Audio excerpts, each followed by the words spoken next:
Now, I could make a joke here about how it's not me that shrunk, it's the car that's grown. But I fear that the poor old 500X has heard that far too many times already. But if you really hanker after a cute Fiat 500, but it's too small for your lifestyle, and the 500L just doesn't quite cut it, then those clever folk at Fiat have come up with a solution.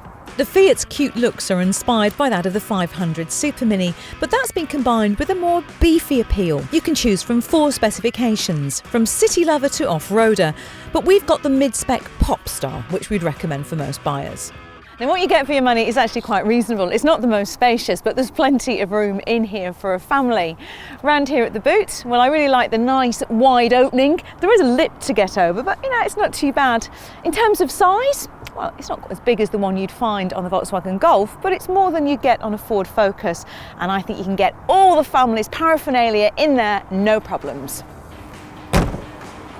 Fold the seats down though, and this opens up much more space, far better.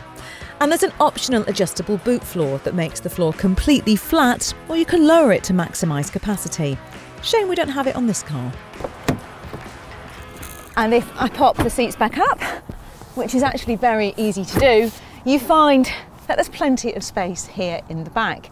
Headroom, as you'd expect, is good, and legroom is also good. I mean, this seat is set back in its furthest position, and I've still got plenty of space. Across the seat width, well, you'll easily fit 3 children in here, and it has Isofix child seat points. There are plenty of places to store bits and pieces too. In the back, there are nice big door pockets, there's the same in the front, and there are seat back nets, storage under the armrest, and not 1 but 2 glove boxes.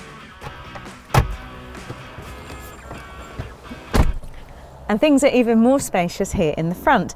Now, the car is raised up, so you might expect to have quite a high elevated seating position, but what Fiat have managed to do is give it a low down, sporty driving position, which is great if you're a tall driver or need more space.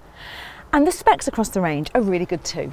For your money, you get a pretty reasonable amount of kit.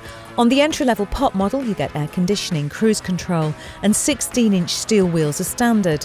Upgrade to the Popstar that we've got here for 17-inch alloys instead, body-coloured door mirrors, front fog lights, climate control, a 5-inch infotainment screen and Bluetooth connectivity. We've also got the nav pack fitted in this car, which means we get a 6.5-inch screen with satellite navigation, DAB, Bluetooth and an SD slot. Now, I'm driving the 1.4 litre petrol engine with the 6-speed manual gearbox. There's also a lower powered 1.6 litre petrol, but if you'd rather have a diesel, you can choose from a 1.3, a 1.6 or a 2 litre engine. Our 1.4 though is man enough thanks to its turbocharger, and it makes for lively acceleration and a good fun drive.